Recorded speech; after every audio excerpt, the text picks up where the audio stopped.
तो अभी हम लोग जो है सी प्रोग्रामिंग लैंग्वेज में फंक्शन चैप्टर पढ़ रहे हैं और फंक्शन जो है उस चैप्टर के अंदर में हम अभी सीख रहे हैं कि हमारा जो यूज़र डिफाइन फंक्शन है वो यूज़र डिफाइन फंक्शन को हम लोग जो है कितने टाइप्स में डिवाइड कर सकते हैं। तो इससे पहले जो वीडियो आपको दिए थे या इससे जो पहले आपको जो क्लास हुआ था उस क्लास में आपको बताया गया था कि यूज़र डिफाइन फंक्शन को आप जो है 4 टाइप्स में डिवाइड करते हो अकॉर्डिंग टू रिटर्न टाइप और एक्सेप्ट आर्गूमेंट।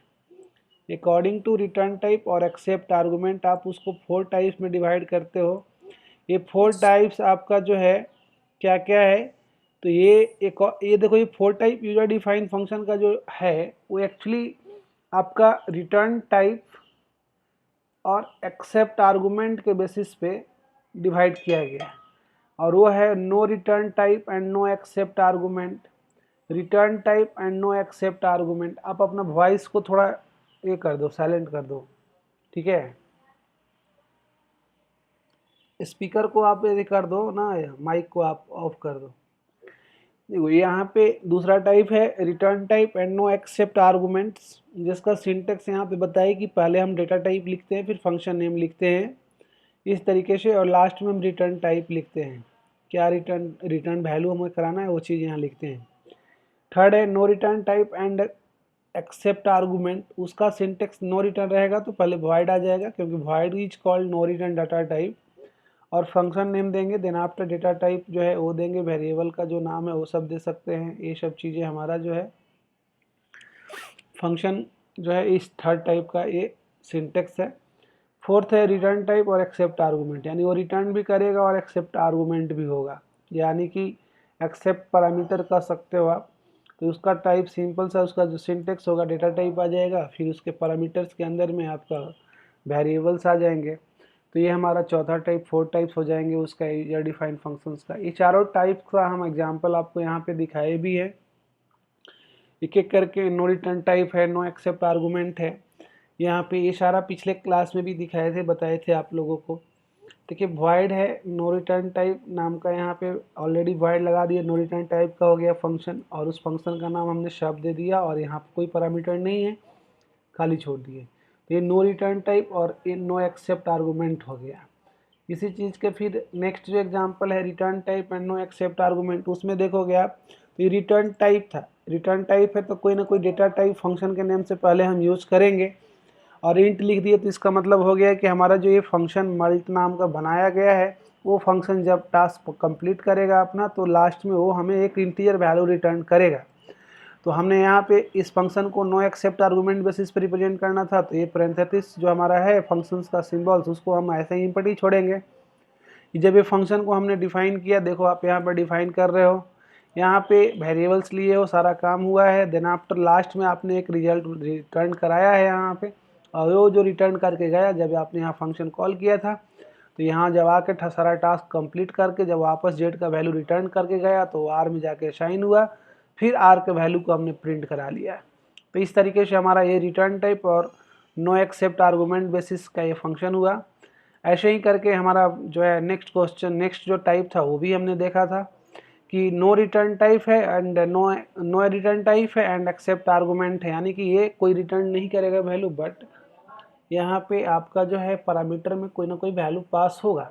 तो नो रिटर्न टाइप है तो सिंपल सी बात है कि वहाँ पर आपको वॉइड ही यूज़ करना है और उसके बाद फंक्शन का नाम देना है, और यहाँ पे आपको आर्गूमेंट में कितना वैल्यू लेना है उस हिसाब से, जिस तरह का वैल्यू लेना है उस तरह का आप डेटा टाइप यहाँ पे दे सकते हो।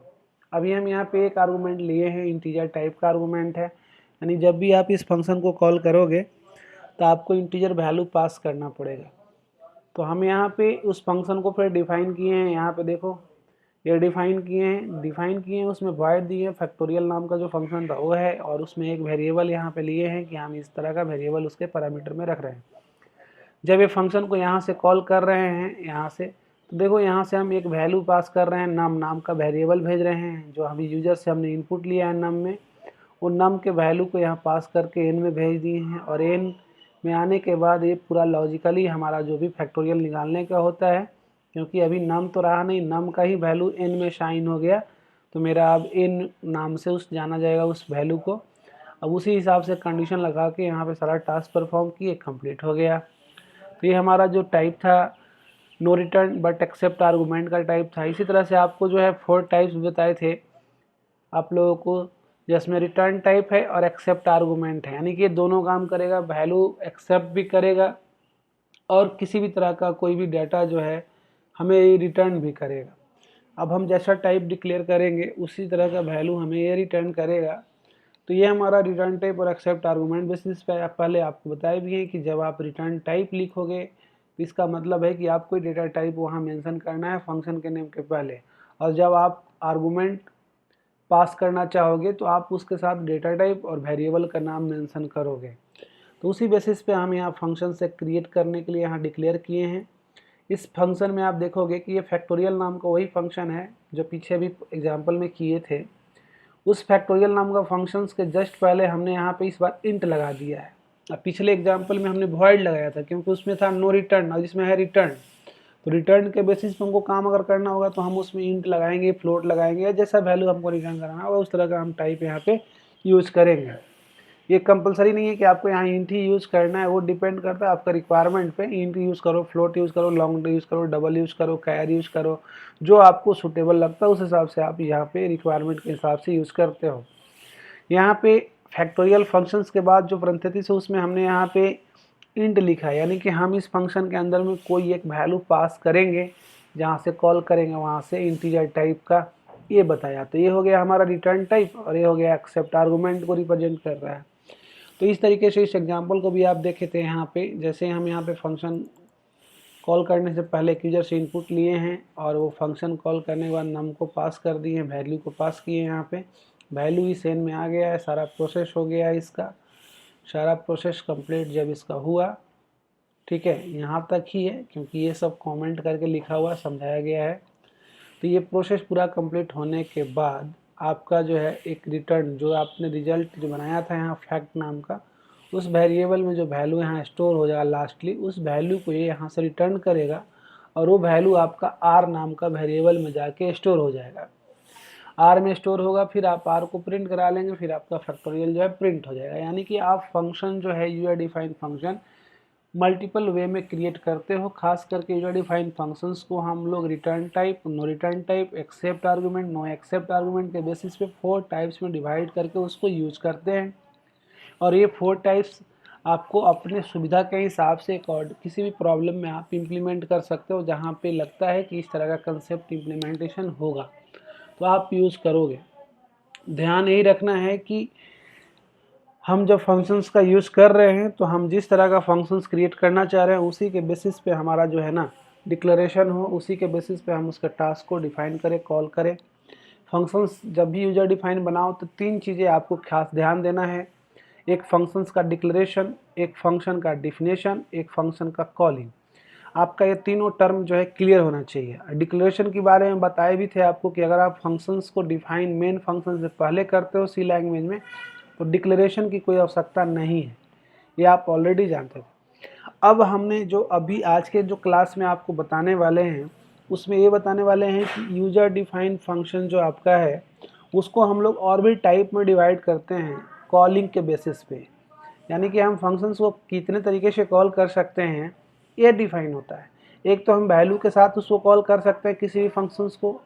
ऐसे देखो बोलने के लिए आप ये भी बोल सकते हो कि विदाउट वैल्यू भी कॉल कर सकते हैं, बट एक्चुअल जो टाइप बताए हम यहाँ पे 2 टाइप है इसका मेनली, एक कॉल बाय वैल्यू और दूसरा आपका है call by reference. Call by value और कॉल बाय रेफरेंस जो आपका कंसेप्ट है दोनों में थोड़ा बहुत डिफरेंसेज है। एक में हम लोग रेफरेंस पास करते हैं यानी कि एड्रेस पास करते हैं किसी वेरिएबल्स का, रेफरेंस उसी को बोलते हैं, एड्रेस को बोलते हैं। और ये काम करने के लिए हम लोग पॉइंटर का कंसेप्ट यूज़ करते हैं। पॉइंटर एक वेरिएबल है जो दूसरे वेरिएबल के एड्रेस को होल्ड करता है, जो दूसरे वेरिएबल के एड्रेस को स्टोर करता है। देखो वेरिएबल बहुत तरह का होता है, लेकिन हमारा जो एक पॉइंटर वेरिएबल है वो बहुत डिफरेंट और स्पेशल टाइप का वेरिएबल है जो वैल्यू स्टोर तो नहीं कर रहा है, वो एड्रेस स्टोर कर रहा है, किसी भी वेरिएबल का एड्रेस स्टोर कर रहा है। तो हम लोग इस कंसेप्ट पे चलेंगे, पहले पॉइंटर भी पढ़ेंगे, बट अभी कॉल बाय वैल्यू का सबसे पहले समझ लेते हैं। हमारा कॉल बाय वैल्यू है, सिंपल सी है कि जब हम कोई फंक्शंस बना रहे हैं तो उस फंक्शंस में जो भी बनाएंगे वो चीज़ें हम जैसे ही फंक्शन को कॉल करेंगे वैल्यू के साथ, तो उससे क्या होता है कि जब हम फंक्शन को कॉल किए वैल्यू के साथ, तो वो जो कॉल्ड फंक्शन है हमारा, उस फंक्शन में किसी भी तरह का कोई चेंजिंग होता है तो उससे कॉलिंग फंक्शंस पे कोई फ़र्क नहीं पड़ता। जैसे अभी हम एक प्रोग्राम बनाते हैं, आपको यहाँ पे आपका एक फंक्शन अभी आपने यहाँ बनाया, वॉइड दिया आपने, वॉइड के बाद आप जो है इसमें वॉइड लिखना ज़रूरी नहीं है, इंट भी लिख सकते हो, बट हम रिटर्न टाइप नहीं बना के नो रिटर्न टाइप बना देते हैं। वॉइड यहाँ पे हम डिस्प्ले नाम का एक फंक्शन क्रिएट करते हैं, इसमें हम कोई वेरिएबल जो है रख लेते हैं। अब देखो ये फंक्शंस हम यहाँ पे जो क्रिएट किए हैं, इस फंक्शन को हम यहाँ पे डिक्लेयर कर दिए हैं। यहाँ पे ज़रूरी नहीं है कि एन लिखा जाए, डिक्लेरेशन में आप सिंपल ऐसे लिख सकते हो कि हम एक इंटीजर वैल्यू दे रहे हैं। आपका इसके बाद वॉइड जो है मेन फंक्शन का यूज करो, क्योंकि आप जानते हो कि मेन के बिना आपका कोई प्रोग्राम का किसी प्रोग्राम का एक्सक्यूशन नहीं होगा। तो मेन आपका एंट्री और एग्जिस्टिंग पॉइंट होता है। तो हम यहाँ पे मेन फंक्शन यूज़ किए और मेन फंक्शन को बस अभी डिफ़ाइन करने वाले हैं। पहले हम अपने फंक्शंस को डिफ़ाइन कर लेते हैं। हम अपने फंक्शंस को डिफ़ाइन के यहाँ पे कर रहे हैं, ये मेरा डिफ़ाइन है करने का। यहाँ पे डिफ़ाइन करना होगा तो कर्ली ब्रेसेस लगाएंगे, डिक्लेरेशन करना होगा तो सेमीकोलन लगाएंगे। ये मेरा फंक्शन डिफिनेशन का सिंटेक्स है। यहाँ पे वेरिएबल कोई हमको दे देना है। ये वेरिएबल हमने यहाँ पे जो एन दिया है वो ये पैरामीटर में कहीं से आएगा, जब आप फंक्शन कॉल करोगे तो वैल्यू पास करोगे। अब यहाँ पर डिस्प्ले करके वेरिएबल हमारा एक डिस्प्ले नाम का हमारा एक फंक्शन यहाँ बना, नो रिटर्न और एक्सेप्ट आर्गूमेंट बेसिस पे हम इसको इम्प्लीमेंट कर रहे हैं। देखो पहले मेन से ही प्रोग्राम का एक्सक्यूशन स्टार्ट होता है, तो मेन में ही हमें जो भी चीज़ चाहिए हम पहले इसको यूज़ करते हैं। जैसे हम यहाँ पे इंट नाम का डेटा टाइप लिए, वहाँ पे एक एन नाम का वेरिएबल लिए। एन नाम का वेरिएबल में हम कोई वैल्यू मान लो कि 100 वैल्यू हमने रखा, तो आप इस वैल्यू को प्रिंट करोगे, ठीक है। आप जब इस वैल्यू को प्रिंट कराना चाहोगे तो आप सिंपल सा है, इस तरह से लिखोगे एन, यहाँ पे लिख देते हैं value of an before calling function. अब देखो वैल्यू आपको उसका प्रिंट कराना है तो आपको %d का यूज़ करना है, ठीक है। और उसके बाद कॉमा दे दो, कॉमा दे के आप एन को प्रिंट करा दो, ठीक है। यहाँ पे आपका जो है एन का जो वैल्यू 100 है वो डिस्प्ले होगा। लाइन चेंज करना चाहते हो तो /n का यूज करो। एक बात आप लोग को बता देना चाहते हैं, आपको बता देना चाहते हैं कि आप जो C++ है, जावा है, ऑलमोस्ट हर एक प्रोग्रामिंग लैंग्वेज में इसका कंसेप्ट ऑलमोस्ट सेम है। ऐसा नहीं कि वहाँ पे कुछ डिफरेंट होगा। हाँ, लिखने का तरीका सिंटेक्स का डिफरेंट होगा। जैसे प्रिंटफ ना लिख के वहाँ कुछ और लिखा जाएगा। यही चीज़ें अगर हम C++ लैंग्वेज में करते हैं तो हम यहाँ पे सी आउट लिख देंगे प्रिंटफ के जगह पे और ये वैल्यू को प्रिंट करा देंगे। मतलब कुछ ज़्यादा नहीं करना है आपको, इसी चीज़ को यहाँ पे आपको सी आउट लिख देना है। यहाँ पे अब हम मैसेज लिखना है तो वही लिखेंगे value of an before calling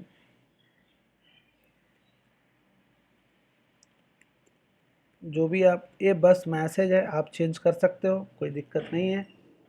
फिर इस तरह से देके एन के वैल्यू को आपको प्रिंट करा लेना है। देखो कितना सिंपल है, वहाँ पे कोई %d ये नहीं आपको लिखना है, कंट्रोल स्ट्रिंग का वहाँ यूज नहीं करना है, बट सी लैंग्वेज में करना है। ये C++ का सिंटेक्स था, हम आउट सिर्फ लिख दिए हैं, सी आउट लिखना है आपको, ठीक है। तो इस तरीके से हमारा जो है एन का वैल्यू अभी प्रिंट हुआ। अब हम फंक्शन को कॉल कर रहे हैं, ठीक है ना। Calling function here.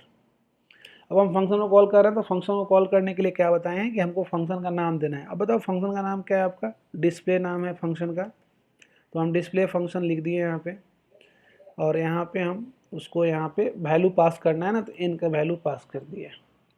अब जैसे ही डिस्प्ले को कॉल किए यहाँ पे,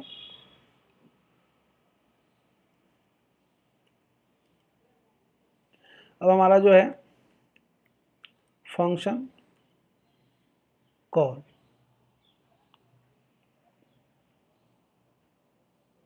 हमारा यहाँ फंक्शन कॉल्ड हो चुका है। जैसे ही फंक्शन कॉल होगा तो यहाँ पे आएगा और n का वैल्यू यहाँ पे डालेगा, जो भी लेके आएगा इस n में डाल देगा। यानी अभी n का वैल्यू अगर 100 है तो इसका वैल्यू भी 100 हो गया।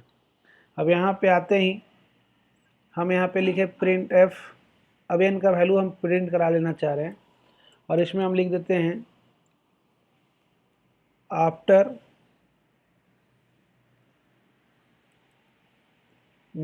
ऐसे लिखो, यहाँ पे थोड़ा अच्छा लगेगा, वैल्यू ऑफ n इन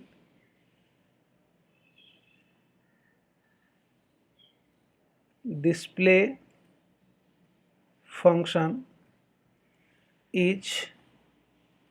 अब यहाँ पे देखो कितना वैल्यू होगा, अब उसी n को प्रिंट यहाँ करा रहे हैं, जो आया है कॉल होके उसी को यहाँ पे प्रिंट करा लिया। तो हमारा ये प्रिंट क्या करेगा भाई, वही 100 लेके आया था 100 ही प्रिंट करेगा। यहाँ पे प्रिंट n का वैल्यू क्या होगा, 100 ही होगा। अब तुम्हारा इच्छा है कि हम n के वैल्यू को थोड़ा चेंज कर देते हैं, यहाँ पे हम चेंज कर रहे हैं, changing value of n in calling function या कॉल्ड फंक्शन। कॉल्ड लिखो, कॉल्ड फंक्शन। अब हम वैल्यू चेंज करने जा रहे हैं। वैल्यू चेंज में क्या किया, हम n+50 कर दिए। आपको ही पता चल गया होगा कि अब n का वैल्यू जो है भाई चेंज होके कितना हो गया, 150 हो गया। फिर हम यहाँ पे value of n in display function यहाँ लिख दीजिए आफ्टर चेंजिंग इच। अब हम यहाँ n का वैल्यू प्रिंट कराएंगे, तो हमारा n का वैल्यू कितना प्रिंट होगा, 150 प्रिंट होगा। यहाँ पे n इच 150, और यहाँ पे हमारा n कितना हो जा रहा है, n etch 100। Before changing n का वैल्यू कितना है, 100। अभी यहाँ पे जो प्रिंट कराए थे इस लाइन पे, यहाँ पे मेरा n का वैल्यू कितना होगा, देखो ये हम C++ के लिए लिखे थे, इसको आप जब ज़रूरत पड़ेगा C का तो C++ का तो आप यूज़ कर लेना। यहाँ पे n, यहाँ पे n इच कितना होगा, 100। कॉल होके जब यहाँ से यहाँ आया है तो ये 100 यहाँ फिर प्रिंट करेगा। Value of n in display function after changing ये 150 प्रिंट करेगा। बस उसके बाद फिर हम अब कोई काम नहीं कर रहे हैं। तो जब यहाँ पर टास्क ख़त्म हो गया, अब कोई स्टेटमेंट नहीं है इसके बाद, तो फिर वापस अपना जहाँ से कॉल हुआ था वहाँ चला जाएगा। तो ये डिस्प्ले के बाद यहाँ ब्लिंक करेगा, इस जगह पे आएगा। अब हम फिर यहाँ पे प्रिंटफ यूज कर लेते हैं,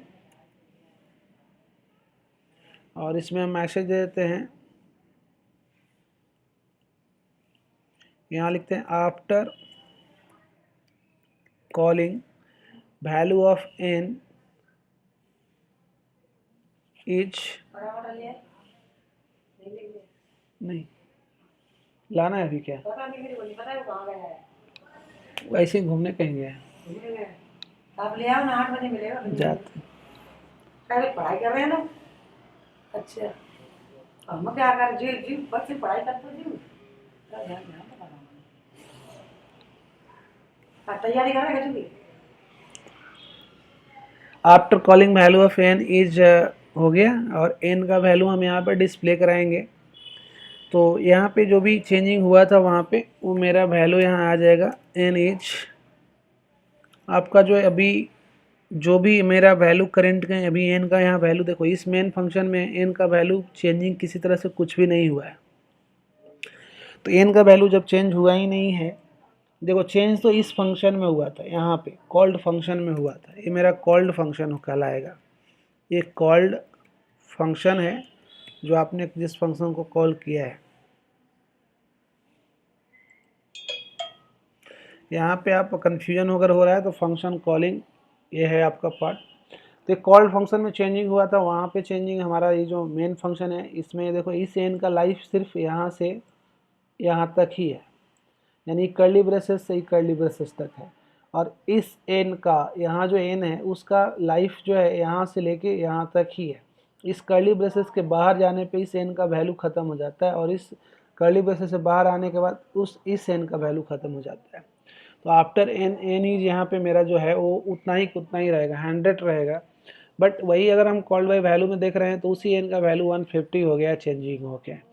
तो इस तरह से यही वजह है क्यों ऐसा हुआ। जब हम किसी फंक्शंस को कॉल करते हैं वैल्यू के साथ तो वो फंक्शन जो है वेरिएबल के ओरिजिनल वैल्यू नहीं ले जाता है, उसका एक कॉपी कर लेता है और वो कॉपी का वैल्यू जो होता है वही कॉपी पास कर देता है कॉलिंग फंक्शन को। यानी यहाँ दे दिया कॉपी करके 100 को इसमें को दे दिया और ये अपना फिर उसको चेंज जो भी करना है करेगा। इससे इसके वैल्यू पे कोई फ़र्क नहीं पड़ेगा। जैसे सपोज कीजिए आपने किसी दिन क्लास नहीं गया और आप किसी दोस्त से बोले कि भाई हमारा क्लास का नोट्स उस क्लास में नहीं आया थे, छूट गया है, तो आप अपना नोट्स दे दो, हम उसको फ़ोटो कॉपी करा लेते हैं, कार्बन कॉपी करा लेते हैं और हम उसको जो है अपने घर लेके जाएंगे। तो आप उससे कॉपी करा लेते हो, प्रिंट आउट एक उसका कॉपी करा लेते हो और उसको आप घर ले जाते हो। घर ले जाकर उसको अगर आप फाड़ देते हो या कुछ भी कर देते हो, उसमें कुछ भी गलती उलती कुछ भी कर देते हो, तो क्या उस जिस कॉपी से तुमने फोटोकॉपी किया था क्या उस पर कोई फ़र्क पड़ेगा? नहीं पड़ेगा। तो वैसा ही वर्क यहाँ पे होता है कॉल बाय वैल्यू का। इसी तरीके से हमारा कॉल बाय वैल्यू काम करता है। अब आप लोगों को जो है इसके बाद जो है नेक्स्ट जो आपका वीडियो होगा उसमें हम आपको सेकंड जो आपका टाइप है क्या बोलते हैं कॉल बाय रेफरेंस के बारे में बताएंगे। नेक्स्ट वीडियो में आपको बताएंगे, नेक्स्ट क्लास में आपको इस चीज़ के बारे में बताएंगे। तो आज आप कॉल बाय वैल्यू को समझे होंगे, ठीक है। आप नेक्स्ट क्लास में आपको जो है हम कॉल बाय रेफरेंस के बारे में बताएंगे। उम्मीद करते हैं आपको ये समझ में आया होगा अच्छे से।